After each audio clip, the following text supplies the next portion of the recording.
علی سیدنا محمد وعلی سیدنا محمد وصحب سیدنا محمد وبارک وسلم علیہ۔ سورۃ المائدہ آیت نمبر 5۔ اليوم احل لكم الطیبات وطعام الذین اوتوا الکتاب حل لكم وطعامکم حل لهم والمحصنات من المؤمنات والمحصنات من الذين اوتوا الكتاب من قبلكم اذا اعطيتموهن اجورهن محسنين غير مصافحين ولا متخذي اخدان ومن يكفر بالايمان فقد حبط عمله وهو في الاخره من الخاسرين صدق الله العظيم۔ ترجمہ آیت نمبر 5 سورۃ المائدہ۔ آج تمہارے لیے ساری پاک چیزیں حلال کر دی گئی ہیں، اہل کتاب کا کھانا تمہارے لیے حلال ہے اور تمہارا کھانا ان کے لیے، اور محفوظ عورتیں بھی تمہارے لیے حلال ہیں، خواہ وہ اہل ایمان کے گروہ سے ہوں یا ان قوموں میں سے جن کو تم سے پہلے کتاب دی گئی تھی، بشرطے کہ تم ان کے مہر ادا کر کے نکاح میں ان کے محافظ بنو، نہ یہ کہ آزاد شہوت رانی کرنے لگو یا چوری چھپے آشنائیاں کرو، اور جو کسی نے ایمان کی روش پر چلنے سے انکار کیا تو اس کا سارا کارنامہ زندگی ضائع ہو جائے گا اور وہ آخرت میں دیوالیہ ہوگا۔ صدق اللہ العظیم۔ کل ہم نے اس میں 2-3 باتوں کو پر ڈسکس کیا تھا۔ پہلی بات تو اس میں یہ تھی کہ حلال چیزیں، پاک چیزیں حلال کر دی گئی، اہل کتاب کا کھانا حلال ہے، ہمارا ان کے لیے، ان کا ہمارے لیے، ذبیحہ بھی اس میں شامل تھا۔ اور اس کے بعد محفوظ عورتیں بھی تمہارے لیے حلال، خواہ وہ اہل ایمان کے گروہ سے ہوں یا ان قوموں میں سے جن کو تم سے پہلے کتاب دی گئی تھی۔ تو اس پہ تھوڑی بہت شاید بات ہوئی تھی کہ مسلمان مرد اہل کتاب کی کسی بھی خاتون سے شادی کر سکتا ہے، حکم ہے عام، خاص نہیں ہے، نہ اس کو اس کی کوئی تخصیص ہے، تعمیم کے درجے میں یعنی عام ہے۔ لیکن اس وقت جو ہے مسئلہ تھوڑا یوٹرن والا ہے کہ نفسیات کا مسئلہ ہوتا ہے کہ جو بھی قوم برسر اقتدار ہو یا غالب ہو تو لوگ ان کی طرف دیکھتے ہیں، بہرحال لیکن عام ہے۔ بحثیت مجموعی اگر دیکھا جائے تو اس وقت وہ حالات نہیں ہے کہ کوئی مسلمان مرد، یا اس وقت جو اہل کتاب ہے وہی دنیا پر حکومت کر رہے ہیں، پوری یہود و نصارہ جتنی بھی ویسٹ ہے وہی تو پوری دنیا پر یوں سمجھ لیں انہیں کا سکہ چل رہا ہے، تو تمام تر لوگ انہیں کی طرف دیکھ رہے ہیں۔ تو ہمارے یہاں کون سا منہ ہے کہ کوئی جو ہے ہماری طرف لپ کے فالو کس کو کرتے ہیں لوگ، کہ جس نے دنیا کو مسخر کیا ہو، تو دنیا کو اس وقت مسخر کیا ہے اہل کتاب ہی نے۔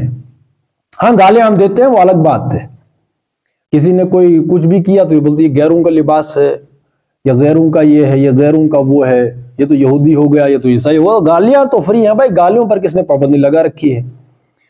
اب اکثر و بیشتر ہمارے جو بھی ہاتھ میں کسی نے مائک لی اور ممبر تھام لیا، کوئی کرسی پر بیٹھ گیا تو گالیاں شروع ہو گئی۔ لیکن دیکھتے ہیں آج گالیاں بھی کس پر دیتے ہیں؟ مائک پر۔ بھائی مائک کس نے ایجاد کیا ہے؟ تو ایک صاحب ایک بار یہاں اجتماع ہوا، یہاں ہمارے، ایک وقت تھا کہ میں اسے بہت متاثر تھا، اب وہی مجھ پر اثر تھا۔ اب میں وہی سوچ رہا تھا کہ بھائی یہ تو بڑا کام کا بندہ ہے، اب میں بڑے شوق سے ان کو سننے گیا پھر سے، لیکن جو مایوسی ہوئی اس دن، آپ سبھی لوگ اس اجتماع بھی شامل تھے، ساری تقریر اس نے کی ہے ٹی وی کے خلاف، ٹیلی ویژن، کہ بھائی ٹیلی ویژن میں یہ برائی ہے، پھر وہ ہے، پھر وہ ہے، پھر وہ ہے۔ ہمیں سنتا رہا، اب کیا کریں؟ اچھا ہاتھ میں موبائل ہے، اس کے ہاتھ میں موبائل، مائک ہے آن، اور کس کے ردے، ایک وقت ردے، مطلب کسی بھی چیز کا رد کرنا ہو تو ردے فلاں، تو ردے ٹیلی ویژن، مطلب موضوع یوں عنوان ایسے بن سکتا ہے، ردے ٹیلی ویژن، تو ہاتھ میں موبائل ہے بندے کا، ہمیں کہا اس کا بھی کیا قصور ہے؟ تو بہرحال تو گالیاں ہم دے سکتے ہیں، اس میں جس نے دینی ہو تو بھائی ٹھیک ہے۔ تو لیکن حقیقت یہ ہے کہ اس وقت اہل کتاب جو ہے، اب اس میں بھی ہم یہ بات کر ہی دیتے ہیں کہ ٹیکنالوجی یا جو سائنس جس کو ہم کہتے ہیں عام طور پر سائنس اور ٹیکنالوجی، اس کا اور دین کا کوئی تعلق نہیں ہے۔ ویسے مطلب جائز ہے ناجائز ہے وغیرہ وغیرہ، اس کا کوئی تعلق، ہر چیز جو ہے وہ حلال ہے، بشرطے کہ ہر چیز حلال ہے۔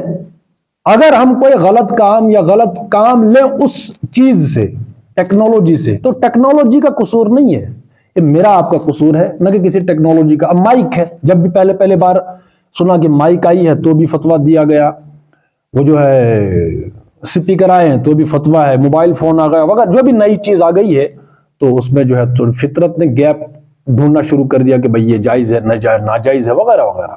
اس میں سمپل میں مثال دیا کرتا ہوں کہ ہمارا ہاتھ کیا ہے، جائز ہے کہ ناجائز ہے، ہماری زبان جائز ہے کہ ناجائز ہے، آنکھ جائز ہے کہ ناجائز ہے، کیا ہے، جائز ہے کہ ناجائز ہے۔ تو یہ غور، اسی طریقے سے کوئی بھی چیز ہے، موبائل فون ہے، کوئی بھی چیز ہے جو بھی نئی ایجاد ہے وہ سب جائز ہے، مفید ہے، 100% مفید ہے، صرف ہمارا وہ عمل حرام ہوگا یا ناجائز ہوگا جو ہم اس سے لے رہے ہیں۔ میں نے زبان اور آنکھ کی استعمال مثال دی، ہاتھ کی مثال دی، ہم ہاتھ سے غلط کریں گے تو بیچارہ ہاتھ کا کیا قصور، زبان سے ہم کوئی غلط کام لیں تو زبان کا کیا قصور، آنکھ سے غلط کام لے تو آنکھ کا کیا قصور، وہ تو ہم نے اس کا غلط استعمال کیا، تو گویا کہ وہ عمل حرام ہے نہ کہ وہ چیز۔ ٹیکنالوجی جائز ہے، 100% فائدہ مند ہے، کام وہ غلط ہے جو ہم اس سے لے رہے ہیں، تو سمپل ہے یہ چیز۔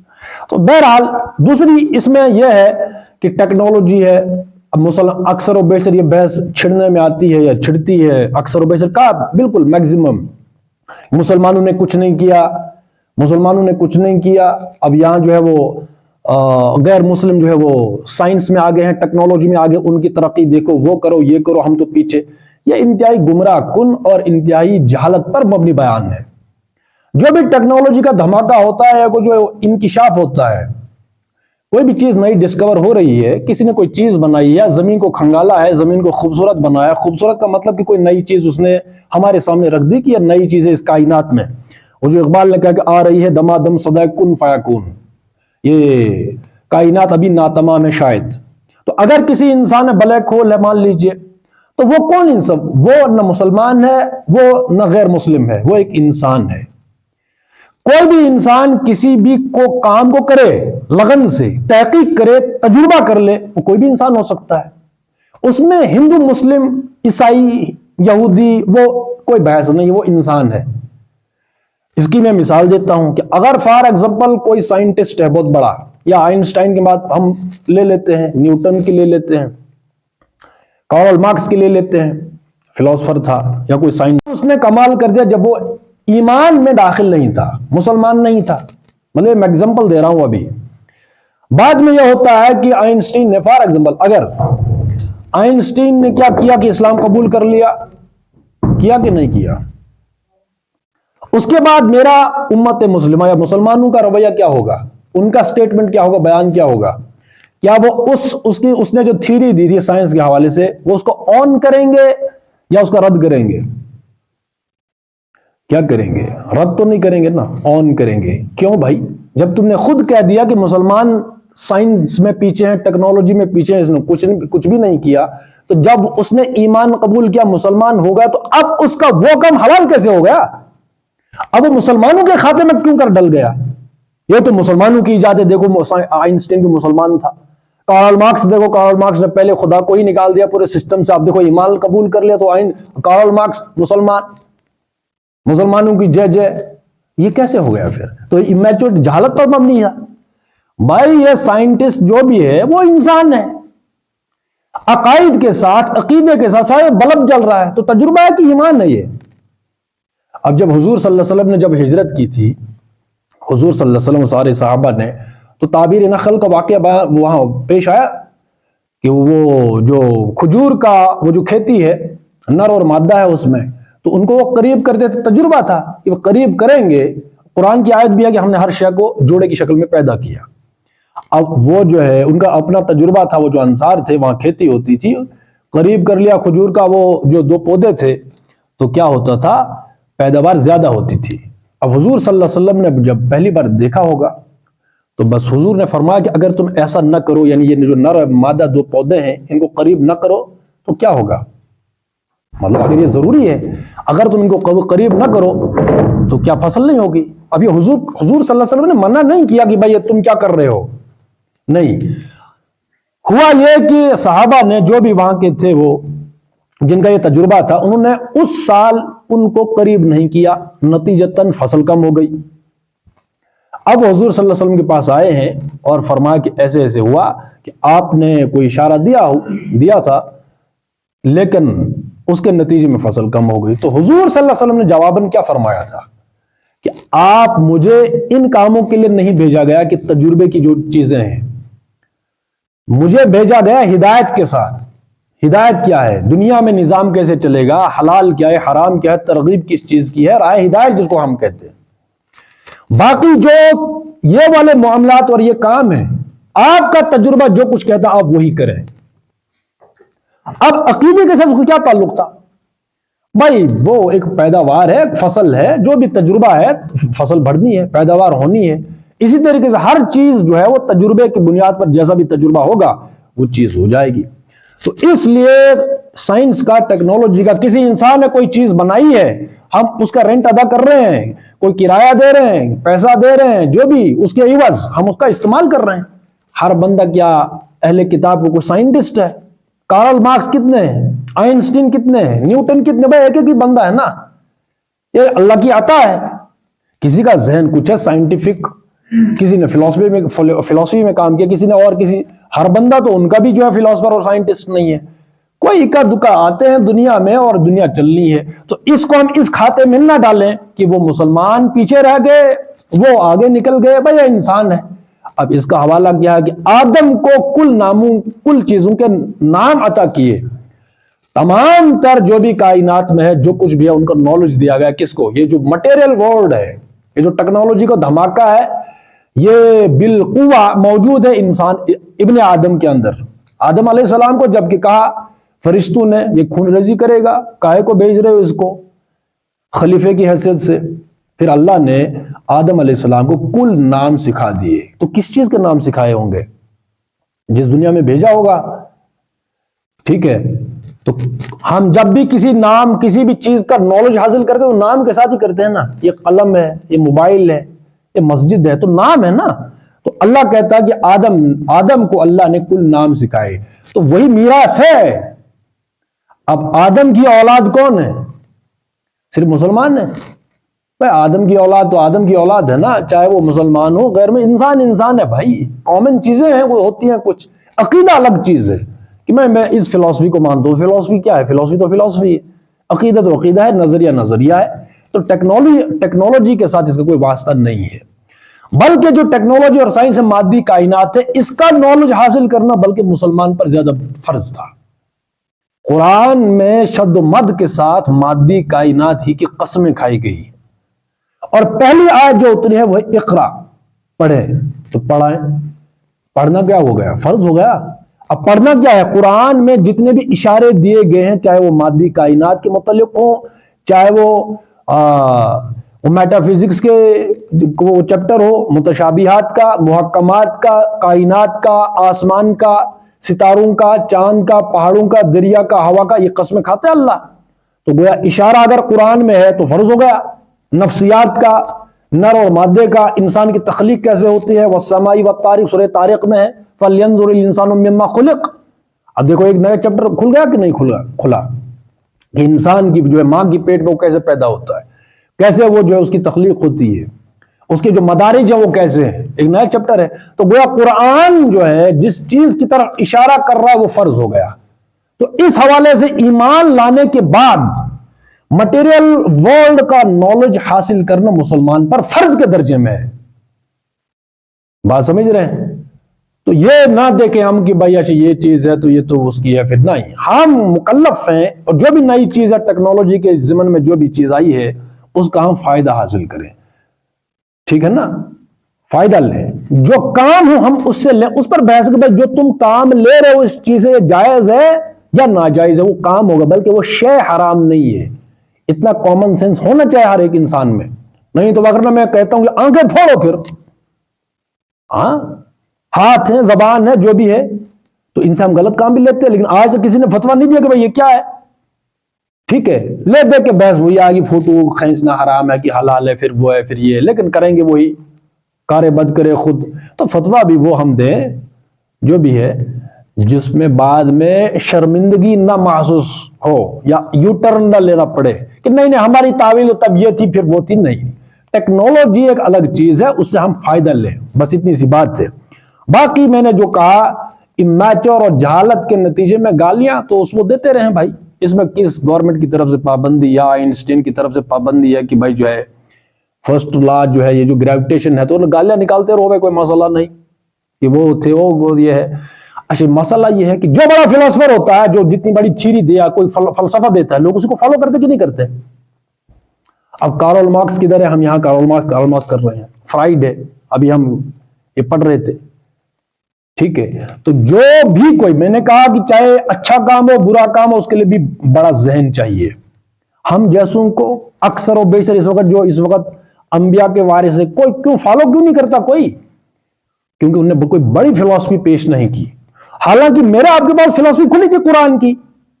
ہم اس اہل بھی نہیں تھے امت مسلمہ کی جو میجورٹی ہے، جو بھی کسٹوڈینز ہیں، دعویٰ کرتے ہیں کہ ہم جو ہے عالم ہیں وغیرہ وغیرہ، وہ قرآن کی فلسفی کو بھی آسان طریقے سے بیان نہ کر سکے. وجہ یہی ہے کہ باقی جو فلسفر وہ چھا گئے.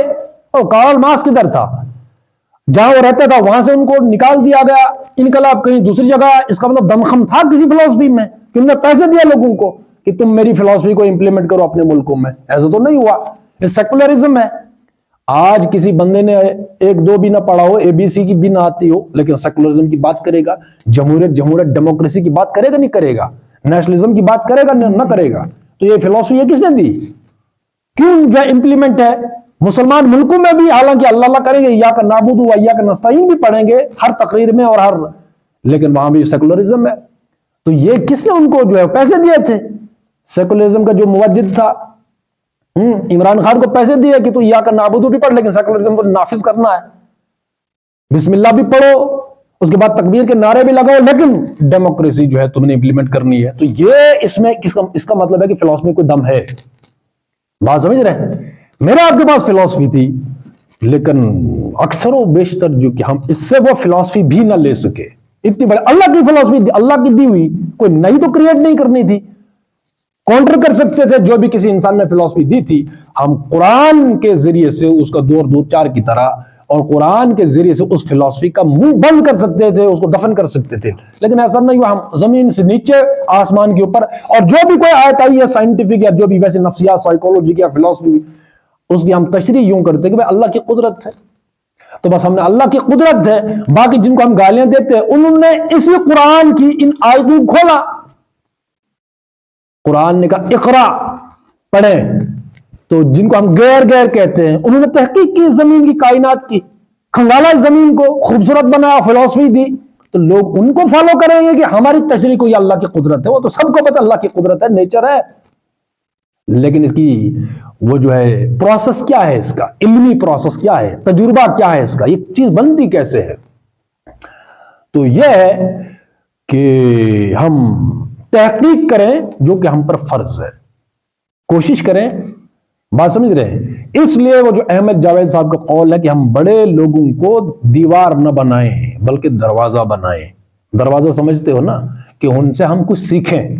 ہر انسان سے سیکھیں. علامہ اقبال نے، میں علامہ اقبال کی کتاب کا جو حوالہ دے رہا ہوں کہ کلام اقبال کے اصنام و اشخاص، اس کو جو بھی پڑھنا چاہتے ہیں، جو پڑھتے ہیں، تو وہ اس کتاب کا تھوڑا مطالعہ کریں کہ علامہ اقبال نے کہاں کہاں سے کس کس کو، جتنی بھی شخصیات ہیں جن نے دنیا میں کچھ کیا ہے، ان سے پازیٹو انرجی لی ہے. پازیٹو انرجی، چاہے وہ مسلمان تھے غیر مسلم تھے، اس کی میں نے کہا کہ اس کو بحث ہے ہی نہیں.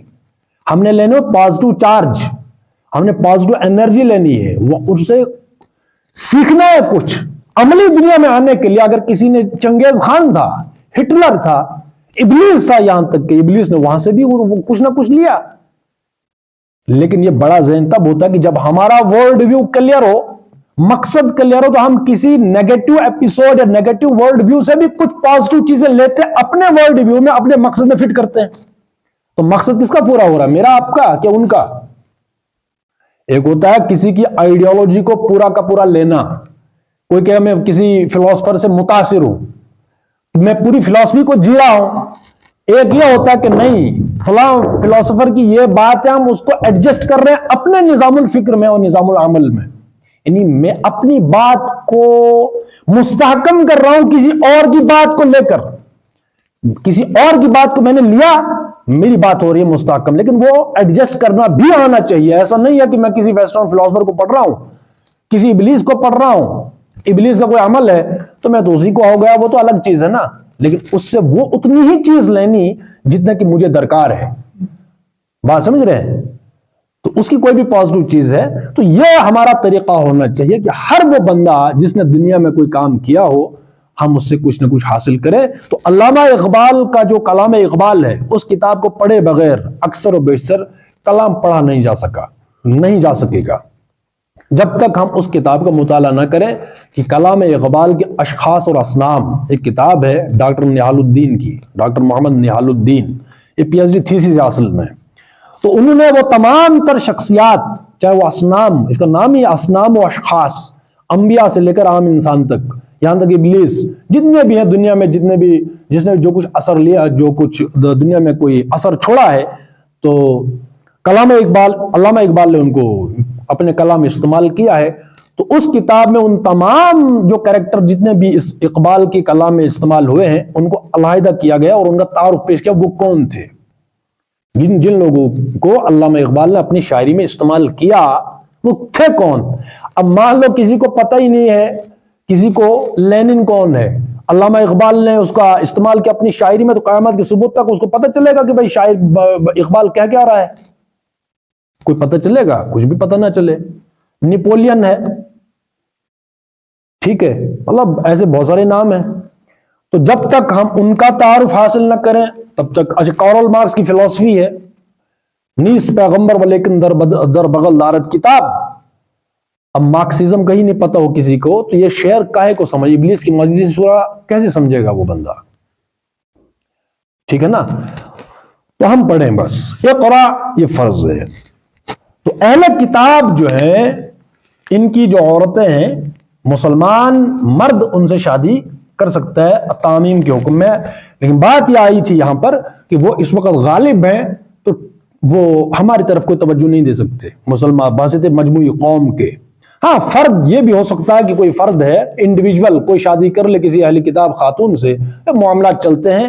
تو سائیکولوجی جو ہے انسان مرد کی زیادہ بھاری رہتی ہے، وہ قائل کر سکتا ہے کسی عورت کو ہو، لیکن وہ مسلمان نالج ہو. وہ جو ہے نا، وہ جان کا ایک شعر ہے کہ نہ کرو بحث ہار جاؤ گے، حسن اتنی بڑی دلیل نہیں. تو نالج ہونا چاہیے تو بحث ہارنے کے لیے. تو نالج ہو کسی بندے کو اور وہ کسی اہل کتاب خاتون سے شادی کر لے تو وہ قائل ہو ہی جائے گی، بٹ بشرطے کی نالج ہو کسی میں. بات سمجھ رہے؟ اسی طریقے سے ہم یہ کہہ رہے تھے، ہم کل بھی کہا تھا کہ جو بھی عورتیں ہیں، یہ شاید اس میں ایڈ ہو سکتا ہے کہ عورت کسی جس بھی مرد سے شادی کرتی ہے تو عورت اس کی آئیڈیالوجی کے تحت جیتی ہے. پھر چاہے اس کی آئیڈیالوجی سب ہو سکتی ہے بھائی، ایک ہوتا ہے نا پیور آئیڈیالوجی، جس کو کہتے ہیں ٹرم، ایز اے ٹرم نہیں بھائی، جو ڈھنگ ہو زندگی جینے کا. تو اثرات مرتب کس کے ہوتے ہیں؟ وہ مرد کے ہوتے ہیں. تو اکثر و بیشتر یہاں پر یہی ہوتا ہے کہ عورت جیسی ہو، پڑھی لکھی ہو نہ ہو، جیسا بھی مرد کمانے کی مشین ٹھہر گیا کہ بھئی کماتا ہے، مشین ہے کمانے کی، بات سمجھ رہے ہیں، بس شادی کر لو. تو پھر اس کا کہاں نالج وغیرہ یہ وہ بات وہ نہیں رہتی. اس لیے ہم یہ کہتے ہیں کہ یہاں پر کہ عورتیں یا لڑکیاں شادی اس سے کریں جس کے پاس کیا ہو. اس لیے ہم نے کہا تھا وہ 30 سال میں نے کہا ہے، کم سے کم 25 سے 30 سال کہ انسان پڑھنے کے نتیجے میں انسان کو پتہ چلے گا کہ میں نے شادی کس سے کرنی ہے. ٹھیک ہے نا. میچور انسان ہی کوئی پختہ فیصلہ لے سکتا ہے. یہ اس بات کو تھوڑا ذہن پر زور ڈال کر سوچیں کہ میچورٹی کا کوئی فیصلہ اور میچورٹی کا فیصلہ زمین آسمان کا فرق ہے. انتخاب میں غلطی ہو جاتی، بلنڈر ہوتا ہے، جذبات کی راہ میں بہہ گیا بندہ، اور جذباتی تو ہیں اور کیا، اور کون سی چیز ہے. بات سمجھ رہے ہیں؟ اکثر و بیشتر ہوتا ہے شادی تک چونچلے. میں نے کہا تھا کل بھی کہ یہ شادی تک ہی چلتا ہے پروٹوکول سارا. کہ یہ جی وہ مگر یہ سب کیا ہے، ناز سے کام کیوں نہیں لیتی ہے؟ تو تم میرا ناز سے کام کیوں نہیں لیتی؟ جی مگر یہ سب کیا ہے، تم میرا نام کیوں نہیں لیتی؟ تو یہ چلتا ہے صرف شادی تک. تم میرا نام کیوں نہیں لیتی، ناز سے کام کیوں نہیں لیتی، یہ چلتا ہے صرف کب تک؟ یہ شادی تک چلتا ہے. شادی کے بعد دوسرا گیئر لگنا شروع ہو جاتا ہے. بات سمجھ رہے ہیں؟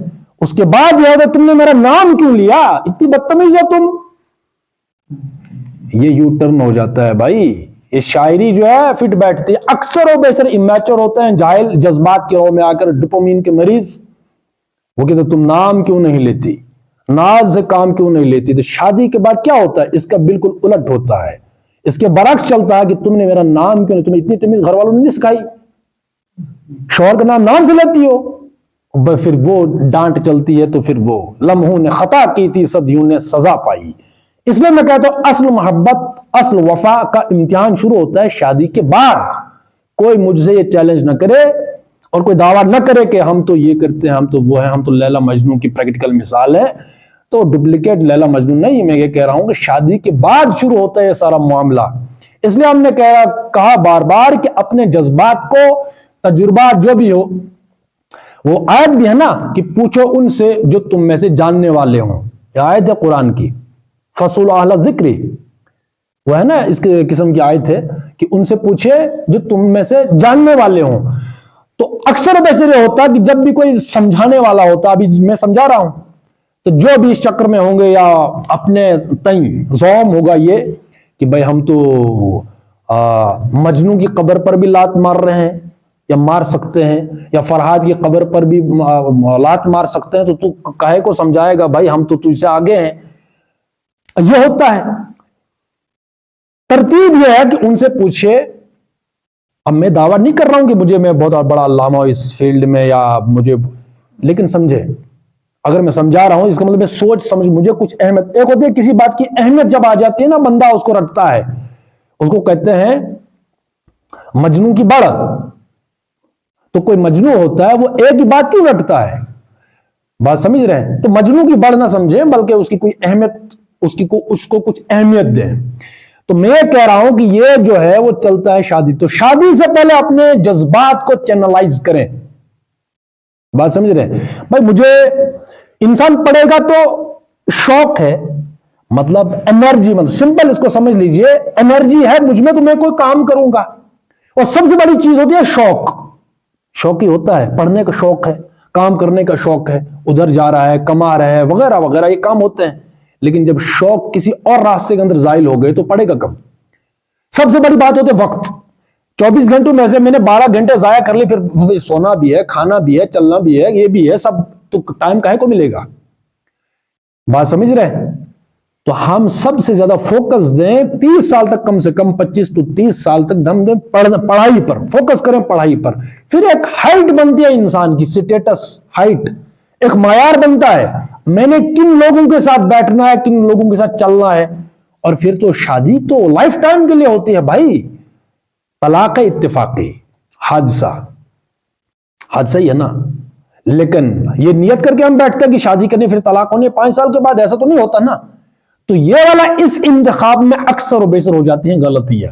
اور غلطیاں کیوں ہوتی ہیں؟ کیونکہ ہم منافقت کے اتنے پردے اوڑھ لیتے ہیں کہ ہم ایک دوسرے، نہ لڑکی پہچان سکتی ہے نہ لڑکا پہچان سکتا ہے. کیوں؟ وہاں ہے وہ جو فرانک کافکا کے بقول کہ یہاں پر تو سارے کے سارے ہیں با پردہ، نقاب پوش. تو نقاب آپ ڈال کر آئیں گے، لڑکا بھی نقاب میں، لڑکی بھی نقاب میں، تو پہچان ایک دوسرے کائے کو پہچانیں گے؟ وہ پردے کھلتے ہیں شادی کے فوراً بعد. اور شادی سے پہلے سارا کا سارا فوکس کس پر ہوتا ہے؟ جذبات پر، جنسی جذبات پر اکثر و بیشتر. ادھر ادھر تو ادھر کی نہ بات کر، تو ادھر ادھر کی ہی باتیں ہوتی، تو قافلہ لٹ گیا. شادی کے بعد وٹ نیکسٹ کیا تھا کہ وہ جو کشش تھی، وہ جو سکون تھا، وہ بانڈ اس کی ٹائٹ رہتی. تو شادی کے بعد دوسری دنیا شروع ہو جاتی ہے. تب جا کر ہو جاتا ہے کہ بھائی ناز سے تم نے کام کیوں لیا، تمہیں تمیز ہے کہ نہیں ہے. اب یہ دوسرا شروع ہو جاتا ہے. لیکن شادی تک اگر ہم نے اکثر و بیشتر یہ ہوتا ہے. لیکن جس بھی شخص نے، جس بھی لڑکا اور لڑکی نے چینلائز کیا ہو اپنے ان جذبات کو کہ نہیں، فوکس ہے صرف پڑھائی پر، مقصد پر کہ مقصد کی دیکھو ہمارا جو مقصد ہے ایز اے مسلم، جو مقصد ہے وہ بڑا ہے، پھر چھوٹی موٹی چیزیں جو ہے وہ کسی اہمیت کی قابل نہیں رہتی کہ بھائی ان کی طرف بھی انسان توجہ دے. یا جو بھی فلسفی ہے شادی کے ضمن میں، فلسفی سمجھ آتی ہے نا، جب انسان کو فلسفی سمجھ آ جاتی ہے وہ مطمئن رہتا ہے. بات سمجھ رہے ہیں؟ تو وہ چیز پھر شادی کے بعد فلسفی ایز فلسفی ہم نے شادی کو سمجھا، ایز فلسفی زندگی کے مقصد، وہ شادی کے بعد ہم اس کو اپلائی کریں گے. لیکن وہ اپلائی تب ہوگا جب ہمارا ذہن پختہ ہو چکا ہو. امیچور سٹیج میں آپ نے فیصلے لے لیے، اس کے بعد زندگی کا جو بوجھ اور ذمہ داری پڑ گئی، سارا کا ساری فلسفی بھول جاتی ہے. بات سمجھ رہے ہیں؟ لیکن فلسفی نالج مقصد، اس کی فلسفی حکمت سمجھی ہو تو وہ وفا اور محبت شروع ہو جاتی ہے شادی کے بعد. پھر وہ نقابیں منافقت کی وہ اترنی شروع ہو جاتی ہے. بات سمجھ رہے ہیں؟ پھر لڑائی اور جھگڑے. اور میں یہ کہا کرتا ہوں ٹھیک ہے کسی کو سکون ملا، جو بھی ہے چل رہا ہے، جو بھی نیڈز ہوتی ہیں، ضرورتیں ہوتی ہیں، مکان بھی ہے، گاڑی بھی ہے، یہ وغیرہ وغیرہ، لیکن وہ جو کشش ہوتی ہے نا، کشش جو قرآن کہتے ہیں سکون، وہ ہاتھ نہیں آتا. پھر عادت ان کی ہوتی ہے ورزش. میں سب سے بڑی مثال دیتا ہوں، کوئی یہ کہے کہ بھائی محبت ہے، پھر وہ ہے میری لائف تو بہت سکون میں ہے، امن میں ہے، میرے شوہر تو ایسے ہیں، اور یہ سب ڈھکوسلے ہیں. مجھے یہ بتائے، میں نے یہ کہا کہ یہ جو شادی تک کے معاملات اور یہ سارے، اس میں 98% ہوتے ہیں جنسی جذبات کا عمل دخل، زیادہ 2% ہوتے ہیں لگاؤ. کون سا لگاؤ؟ مجھے بتائیے، ہر کسی کے گھر میں کوئی نہ کوئی پالتو جانور تو رہتا کہ نہیں رہتا؟ رہتا ہے. کتا ہے، بلی ہے، خرگوش ہے، کوئی بھی اور بھی قسم کے جانور ہیں، گائے ہے، جو بھی ہے، بھیڑ بکریاں ہیں، ان سے لگاؤ ہوتا کہ نہیں ہوتا؟ جانور اگر ہم گھر میں پال لیں اس سے بھی لگاؤ ہوتا ہے. قربانی کے لیے کوئی جانور آیا، اس کو ذبح کرتے وقت روتے کہ نہیں روتے؟ روتے ہیں. تو ان سے محبت ہو گئی، پھر بھائی پیار ہو گیا، اس سے محبت ہو گئی، ہوتا ہے، وہ ہے لگاؤ. تو اگر جانوروں سے ہمیں لگاؤ ہو رہا ہے تو جب دو لوگ شادی کرنے کے نتیجے میں یکجا رہیں گے، ان کو بھی کوئی لگاؤ ہوگا، ایک دوسرے کی عادت تو لگی جائے گی. تو محبت کیسے ہو گئی؟ جانوروں سے لگاؤ ہے، انسانوں سے بھی لگاؤ ہو سکتا ہے. لیکن میں جس بات سکون کی بات کر رہا ہوں وہ انسانی سکون ہے، جانوروں والا نہیں. وہ جو لگاؤ ہے، میں نے ایک دمبا خریدا تھا قربانی کے لیے تو میں اتنا مانوس ہو گیا، اب جو ہے قربانی اور ذبح کرتے وقت جو ہے میری جو ہے وہ چیخیں وہ نکل رہی ہیں. تو محبت تھی. گویا کہ جانوروں سے بھی لگاؤ ہو جاتا ہے. اسی طریقے سے میاں بیوی کو بھی ایک دوسرے کی عادت ہو جاتی ہے، ماں باپ سے بھی، بھائی بہنوں سے بھی، رشتہ دار ہیں تو ایک ساتھ جو بھی رہے گا تو کچھ نہ کچھ تو عادت تو بنے گی. یار دو دوست ہیں یا کئی ادارے میں کام کرتے ہیں، ڈیلی ہم چلتے ہیں، کبھی جو ہے وہ ساتھی نہ آیا تو بندہ اکیلا محسوس کرتا کہ نہیں کرتا؟ تو یہ کیا ہے؟ یہ لگاؤ ہو جاتا ہے. لیکن قرآن اور ہم جو فلسفی کی بات کرتے ہیں وہ یہ ہے کہ وہ جو قرآن سکون کہتا ہے اور جو کشش ہے برقرار، وہ کیوں نہ رہتی ہے؟ وہ برقرار رہنی چاہیے تو اس کو محبت کہتے ہیں، اس کو وفا کہتے ہیں. وہ شادی کے بعد جو محبت جس کو ہم کہتے ہیں اکثر و بیشتر کشش، اور یہ چاند ستارے توڑ رہے ہیں، ناز سے کام کیوں نہیں لیتی، تو میرا نام کیوں نہیں لیتی، بات سمجھ رہے ہیں؟ تو یہ کنورٹ ہو جاتی ہے ذہن میں. بات سمجھ رہے ہیں؟ اس کا ایک پروسیس ہوتا ہے. لیکن ذہن میں تبدیل تب ہوگی جب نالج ہوگا دونوں میں. لڑکی کا بھی کو بھی نالج ہوگا، مقصد کی سمجھ، لڑکے کو بھی مقصد کی سمجھ. اب جو جنسی کشش یا جو کچھ بھی تھا جس کو پیار محبت کا نام دے رہے ہیں وہ ختم ہونی ہے، کنورٹ ہوگی وہ ذہنی محبت میں. مطلب مشن دونوں کا ہوگا تو وہ مشن ان کی کشش کو برقرار رکھے گا. وغیرہ میں نے وہی کہا، وہ جو لگاؤ ہے وہ جانور کو سا لگاؤ ہوگا. شادی تک ایک کشش تھی، اب وہ کشش ختم ہوگی شادی کے بعد. لیکن اب ایک اور چیپٹر کھلے گا، وہ کھلے گا صرف اگر دونوں میاں بیوی یہاں سے سٹرونگ ہوں گے. ایک مقصد ہوگا، وہ مقصد ان کے اس سکون کو مضبوط سے مضبوط تر بناتا چلا جائے گا، کشش باقی رہے گی. بات سمجھ رہے ہیں؟ تو یہ محبت جو ہے کنورٹ ہو جاتی ہے. لیکن کس کے لیے؟ وہ جو کسی نے کہا کہ محبت جو ہے غبی اور کل ذہنوں سے اس کا کوئی تعلق اور واسطہ نہیں ہے، کوئی علاقہ نہیں ہے. غبی کل ذہن، موٹے ذہن. تو موٹے ذہن اکثر تو موٹے ذہن کون ہوتا ہے؟ تو بھیڑ بکریاں ہوتے ہیں، ہارڈ سائیکالوجی والے. جانوروں کی سے موٹا ذہن وہی ہے نا. تو موٹے ذہن جانور کس پر